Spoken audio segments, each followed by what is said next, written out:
आज बात करते हैं भारत के इतिहास के एक ऐसे महान योद्धा की जिनकी बहादुरी के किस्से आज भी हमारी जुबां पर हैं, सम्राट पृथ्वीराज चौहान।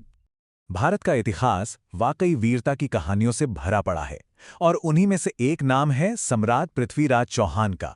अजमेर और दिल्ली से राज करने वाले इस नौजवान सम्राट का खौफ ऐसा था कि उनका नाम सुनते ही दुश्मनों के दिल दहल जाते थे। उनकी कहानी की शुरुआत किसी आम राजकुमार जैसी नहीं है, बल्कि उनके जन्म के साथ ही ये तय हो गया था कि वो एक महान भविष्य लेकर आए हैं। जरा सोचिए, सिर्फ 11 साल की उम्र में गद्दी पर बैठना और महज 3 साल बाद यानी 14 की उम्र में राजकाज का पूरा कंट्रोल अपने हाथों में ले लेना, ये उनके असाधारण होने का पहला सबूत था। उनकी काबिलियत सिर्फ जंग के मैदान तक ही नहीं थी, वो कई भाषाएं जानते थे, गणित और फिलॉसफी में माहिर थे। लेकिन जो चीज़ उन्हें सबसे अलग बनाती थी वो थी शब्दभेदी बाण चलाने की कला। मतलब बिना देखे सिर्फ आवाज सुनकर अपने निशाने को भेद देना। ये एक ऐसी काबिलियत थी जो उन्हें सच में सबसे जुदा बनाती थी। ये घटना सिर्फ एक कहानी नहीं, बल्कि उनकी बेखौफ शख्सियत और जबरदस्त शारीरिक ताकत का सबूत है। सोचकर देखिए, एक नौजवान राजकुमार बिना किसी हथियार के एक खूंखार शेर से भिड़ गया। तो जब पृथ्वीराज ने गद्दी संभाली तो चुनौतियां सिर्फ बाहर से नहीं, अंदर से भी आ रही थीं, जिसने उनके साम्राज्य की नींव को आजमाया। यह देखने वाली बात यह है कि उन्होंने कितने सख्त और निर्णायक कदम उठाए।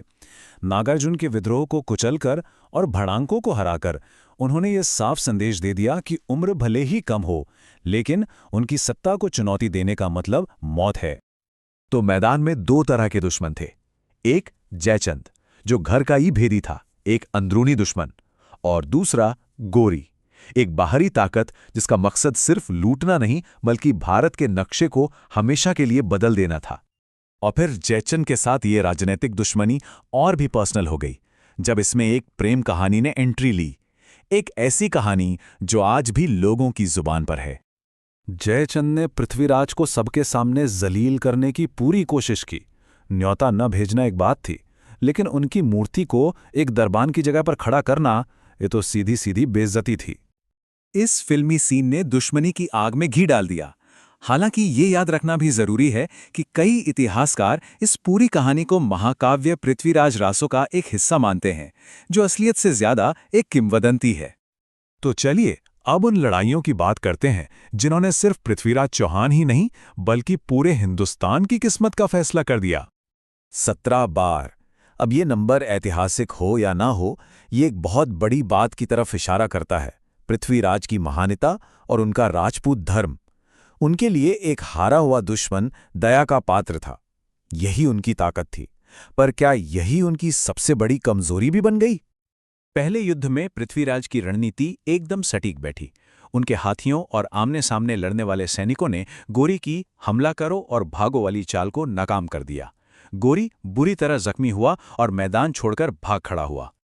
और यहीं पर इतिहास का वो अहम मोड़ आता है। भागते हुए गोरी का पीछा ना करने का फैसला, ये सिर्फ एक सैन्य चूक नहीं थी, ये 2 अलग अलग सोच का टकराव था। एक तरफ था राजपूतों का धर्म और दूसरी तरफ गोरी की सोच, जिसके लिए जीत ही सब कुछ थी, चाहे किसी भी कीमत पर मिले। ठीक 1 साल बाद गोरी वापस आया, लेकिन इस बार वो सिर्फ सेना नहीं बल्कि अपने साथ धोखा भी लाया था। उसने सुलह का नाटक किया और जब राजपूत सेना बेफिक्र थी तब सुबह सुबह हमला कर दिया।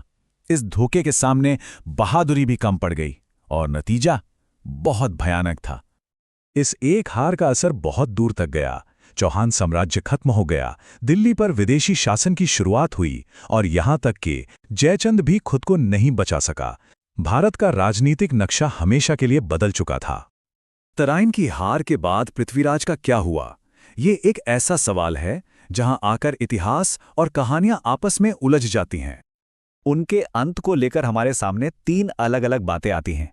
2 ऐतिहासिक तथ्यों पर आधारित हैं, जबकि तीसरी, जो सबसे ज्यादा मशहूर है, वो एक महाकाव्य से निकली है। वीरता और अंतिम बदले की एक अविश्वसनीय कहानी।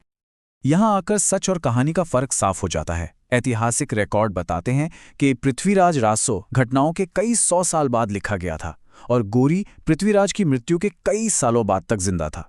तो वो कहानी भले कितनी भी प्रेरणा देने वाली हो, पर शायद सच नहीं है। लेकिन शायद यही उनकी विरासत का सबसे बड़ा सच है। जंग में हार के बावजूद उनकी हिम्मत की कहानी आज भी जिंदा है और अमर हो चुकी है। और इसीलिए वो आज भी इतने अहम हैं। उनका नाम बहादुरी और हार न मानने का प्रतीक है। उनकी कहानी हमें ये सिखाती है कि जीत और हार तो आती जाती रहती है, लेकिन जो चीज़ हमेशा जिंदा रहती है वो है हिम्मत और सम्मान की विरासत। उनकी कहानी एक बहुत बड़ी सीख भी है कि कैसे एक रणनीतिक गलती या अपने दुश्मन को कम समझने की भूल पूरे साम्राज्य की किस्मत को बदल सकती है।